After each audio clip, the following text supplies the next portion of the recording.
चलो देखो, आज भी विज्ञान का एक महत्वपूर्ण टॉपिक ही है ना। इसमें हम लोग आज जानने वाले हैं किसके बारे में? फ्यूज के बारे में। किसके बारे में? फ्यूज। फ्यूज क्या चीज होता है? तुम लोग अपने घर में बिजली का एक बोर्ड जरूर देखा होगा, जिसमें सभी चीजों को ऑन या ऑफ करने के लिए स्विच लगे हुए होते हैं। स्विच लगे हुए होते हैं ना, ऑन या ऑफ करने के लिए। एक इंडिकेटर होगा जिसमें लाल रंग का एक बल्ब जल रहा होगा, उसके आसपास में ही एक और स्विच होगा जिस पे लिखा हुआ रहेगा FUSE, फ्यूज लिखा हुआ रहेगा। अगर ध्यान में है तो समझ लो, अगर ध्यान में नहीं है तो घर जाके देख सकते हो। ठीक है, उसी फ्यूज के बारे में हम लोगों को समझना है कि ये फ्यूज है क्या, बिजली के बोर्ड में इसका क्या काम है और ये क्यों दिया जाता है। ठीक है, सबसे पहला बात है कि फ्यूज एक सरल लेकिन बहुत ही महत्वपूर्ण इलेक्ट्रॉनिक सेफ्टी डिवाइस है। सबसे पहला बात है कि ये जो डिवाइस है, यानी ये जो यंत्र है, ये बिजली के उपकरणों को सुरक्षित रखने वाला एक यंत्र है। ठीक है, बिजली के बोर्ड में खास तौर पर इसको दिया ही जाता है। क्यों दिया जाता है? क्योंकि बिजली के बोर्ड से कई सारे यंत्र कनेक्टेड रहते हैं और बिजली जो है वो लगातार धारा प्रवाह जो है उसमें होते रहता है, सभी बिजली के उपकरणों तक वो जाते रहता है। लेकिन कभी कभी क्या हो जाता है कि विद्युत धारा जो है काफी तीव्र प्रवाहित हो जाता है, उसका वोल्टेज एम्पियर कभी कभी बढ़ जाता है ना। तो वैसे सिचुएशन में क्या होगा कि जो कम पावर पर काम करने वाला विद्युतीय उपकरण है, उसमें अगर ज्यादा पावर चल जाएगा तो वो विद्युतीय उपकरण या तो खराब हो जाएगा या जल जाएगा।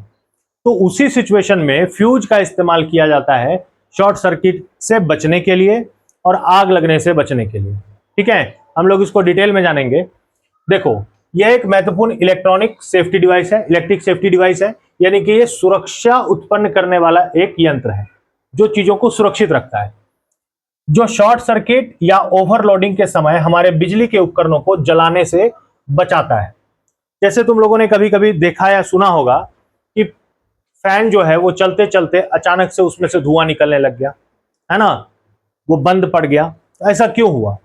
या तो उसमें कोई टेक्निकल खराबी हुई, या उसमें कोई तकनीकी खराबी नहीं होने के बावजूद विद्युत धारा का प्रवाह अधिक हो जाने के कारण उसके जो अंदरूनी कॉइल्स थे वो जल गए, है ना। तो ऐसा क्यों हुआ? क्योंकि उसमें लगातार विद्युत धारा का प्रवाह होते रह गया और ज्यादा मात्रा में होते रह गया। तो उस सिचुएशन में फ्यूज ही हम लोगों को उस विद्युत धारा के तेज प्रवाह से बचाने वाला एक उपकरण है।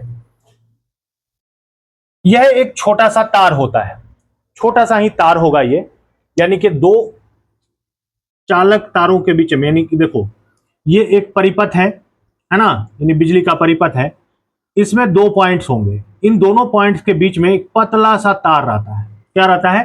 पतला सा तार रहता है, जो कि दोनों विद्युत के संयंत्रों को जोड़ करके चलाने का कार्य करता है। ठीक है, अब इसको कैसे हम लोग समझ सकते हैं? जैसे कि तुम लोग देखो, किसी भी विद्युत परिपथ में हमेशा एक तार पॉजिटिव होता है और एक नेगेटिव होता है। ज्यादा ऊर्जा का प्रवाह किसमें हो रहा होता है? ज्यादा विद्युत धारा किसमें होती है? पॉजिटिव वाले में। तो पॉजिटिव वाले में क्या किया जाता है? पॉजिटिव तार वाले को बीच में से कहीं से कट कर दिया जाता है। मान लो यहां से कट कर दिया गया, यहां पर एक फ्यूज लगा दिया गया। क्या लगा दिया गया? फ्यूज, FUSE, फ्यूज लगा दिया गया। फ्यूज में क्या लगा हुआ है? एक पतला सा तार लगा हुआ है। अब कभी करंट की मात्रा अगर बढ़ जाएगी, है ना, पॉजिटिव वाले तार में कभी करंट की मात्रा अगर बढ़ जाएगी तो बढ़ने के बाद क्या होगा? या तो तार ही जल जाएगा या तार से जुड़े हुए सारे उपकरण जल जाएंगे। उसमें बहुत बड़ा भारी नुकसान हो जाएगा। जैसे उसमें फ्रिज जुड़ा हुआ है या टीवी चल रहा है या पंखा है कनेक्टेड है या बल्ब है, तो वो खराब हो जाएगा।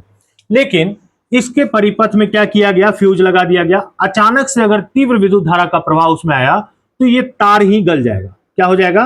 ये तार ही गल जाएगा। अब दोनों तरफ का संपर्क जो है क्या हो जाएगा? टूट जाएगा। यानी विद्युत धारा का तेज जो प्रवाह था वो आगे नहीं पहुंच सका, रुक गया वहीं पर इस तार के गल जाने के कारण, है ना। तो वही चीज फ्यूज है। यह, इसका गलनांक बहुत कम होता है, यानी कि बहुत कम तापमान पर भी यह जल जाता है, गल जाता है। इसे सर्किट के साथ श्रेणी क्रम में जोड़ा जाता है। जब सर्किट में जरूरत से ज्यादा करंट बहने लगता है तो यह तार गर्म होकर के पिघल जाता है और बिजली की सप्लाई काट देता है। वही बात है जो हम अभी थोड़ा देर पहले बोले कि अगर सर्किट में विद्युत धारा का प्रवाह तेज हो जाएगा तो यह अपने आप को गला करके विद्युत धारा के प्रवाह को रोक देगा, काट देगा, यानी विद्युत धारा आगे पहुंच ही नहीं पाएगा। तो आगे जो उपकरण उस तार से जुड़े हुए हैं वो जलने से बच जाएंगे ना, खराब होने से बच जाएंगे। अच्छा, फ्यूज मुख्यतः कितने प्रकार का होता है? 3 प्रकार का। पहला फ्यूज का प्रकार है किट कैट फ्यूज। कौन सा फ्यूज है? Kit kat fuse. Kit kat fuse क्या है? यह हमारे घरों के मेन बोर्ड में लगा हुआ होता है।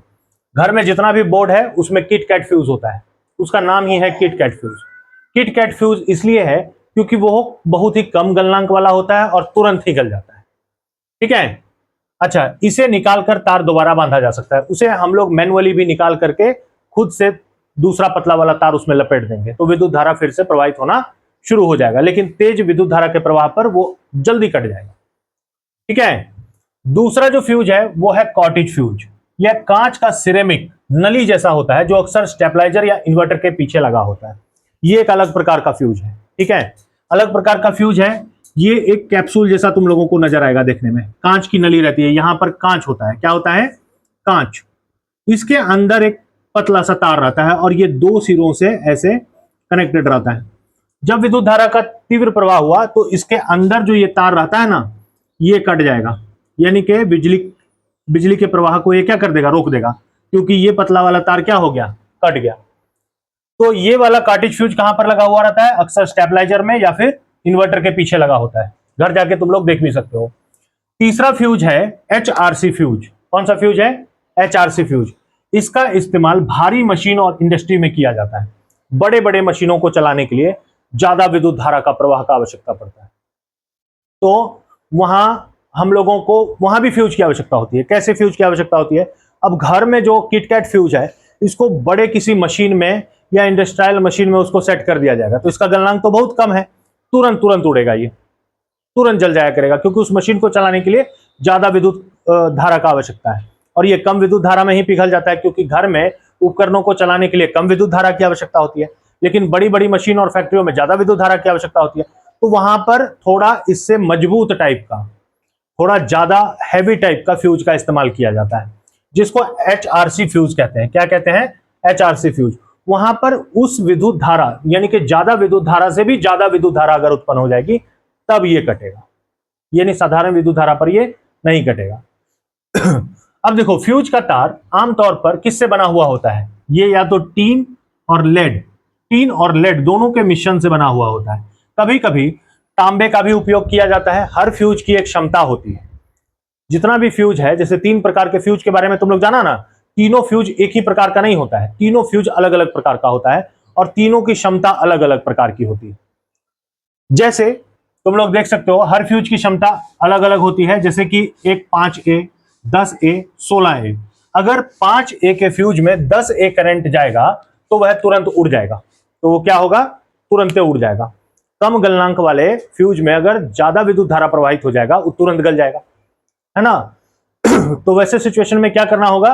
वहां पर ज्यादा विद्युत धारा मतलब कि प्रवाहित होने वाला फ्यूज का इस्तेमाल किया जाएगा, है ना, जो कि ज्यादा, जिसका गलनांक नॉर्मल फ्यूज से थोड़ा सा ज्यादा हो। उसके बाद देखो उपकरणों की सुरक्षा।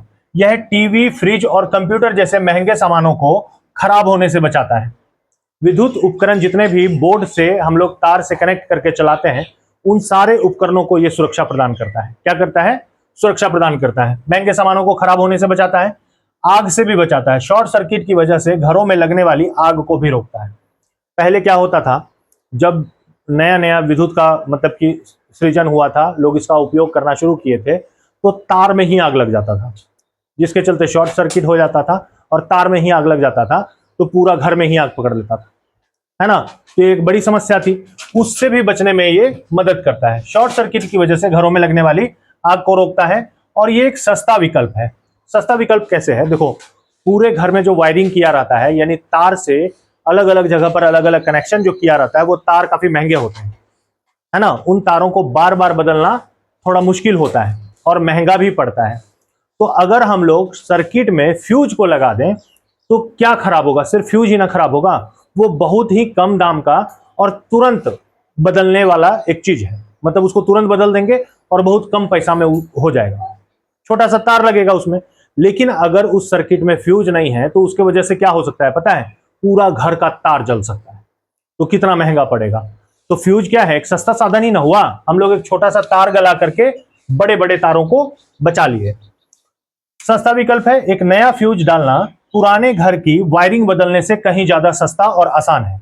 आजकल घरों में फ्यूज की जगह पर एमसीबी मिनिएचर सर्किट ब्रेकर का उपयोग ज्यादा होने लगा है, क्योंकि उसे बदलना नहीं पड़ता, बस स्विच की तरह दोबारा ऑन करना पड़ता है। आजकल फ्यूज का भी एक विकल्प आ गया है, जानते हो? तुम लोग देखोगे जहां पर मेन बोर्ड रहता है वहां पर अलग अलग प्रकार का फ्यूज के जगह में एमसीबी लगा हुआ रहता है, उसमें लिखा भी रहेगा एमसीबी। एमसीबी का फुल फॉर्म क्या होता है? Miniature circuit breaker. इसमें कोई तार उड़ता नहीं है या कुछ भी गलता नहीं है।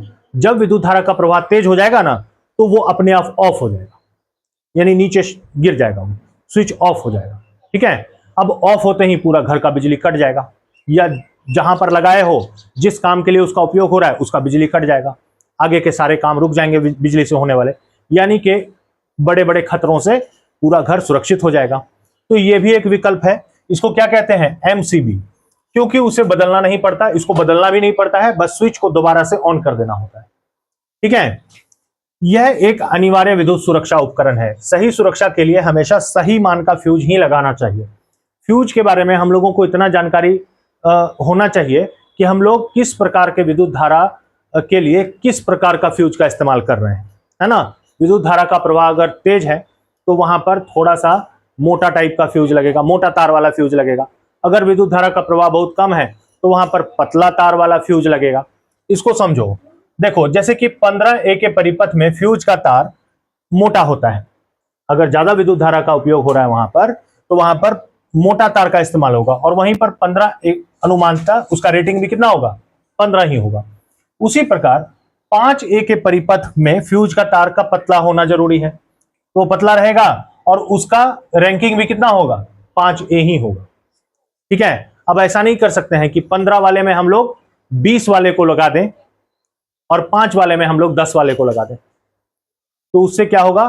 फिर गड़बड़ी उत्पन्न हो जाएगी। तो इसीलिए हम लोगों को किस परिपथ में किस फ्यूज का इस्तेमाल होना है ये भी पता होना चाहिए। ठीक है, और ये क्या है? विद्युत उपकरणों को सुरक्षा प्रदान करने वाला एक उपकरण है, साधन है, और ये हर सर्किट बोर्ड में लगा हुआ होता है। बात समझ में आया?